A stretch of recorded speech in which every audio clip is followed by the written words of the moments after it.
जहाज का दरवाजा नहीं खुलेगा और जहाज दोबारा परवाज भर लेता है। इस बार तो अमले की जानिब से सख्ती से बताया जाता है कि अब तो नामुमकिनात में से है, इट्स ओवर, अब आप घर वापस चले जाएं। लेकिन आमिर है कि एयरपोर्ट छोड़ने से इनकारी है।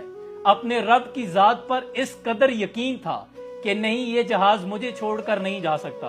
अल्लाह की कुदरत देखिए कि जहाज में दूसरी मर्तबा फिर कोई और फनी खराबी हो गई और जहाज को दोबारा एयरपोर्ट पे आना पड़ा। इस बार जब जहाज को मैकेनिकल टीम की जानिब से फनी खराबी दूर करके क्लियरेंस दे दी गई तो जहाज के पायलट ने कहा कि मैं इस बार आमिर को एयरपोर्ट पर छोड़कर नहीं जा सकता।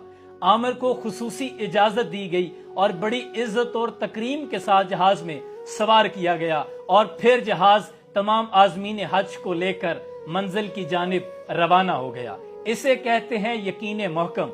न जाने अल्लाह को इस अपने बंदे की कौन सी अदा पसंद आई। जहाज की दुनिया में बड़ा मुनफरिद वाकया है, ऐसा कभी नहीं हुआ। ये मोजजाती तौर पे था कि जहाज को दोबारा किसी शख्स को ले जाने के लिए वापस आना पड़े। आज भी अगर आपका ईमान कामिल हो, अल्लाह की जात आपके लिए नामुमकिनात से मुमकिनात को निकालने पर कादिर है।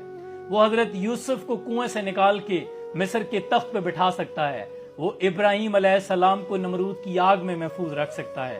वो जात है जो हजरत यूनुस अलैहिस्सलाम को मछली के पेट में से जिंदा निकालने पे कादिर है, जो रात को दरख्तों पे सोए परिंदों को गिरने नहीं देता। वो मुझे और आपको मुश्किलात में, मुसीबतों में घिरा हुआ कैसे छोड़ सकता है। बस हमें अपने रब से जुड़ने की जरूरत है, अल्लाह की जात पर तवक्कल करने की जरूरत है। अल्लाह करीम से दुआ है अल्लाह हमें भी अपने रब पर इसी तरह तवक्कुल और यकीन महकम करने की तौफीक अता फरमाए। अपना बहुत सा ख्याल रखिएगा। सलाम पहुंचे।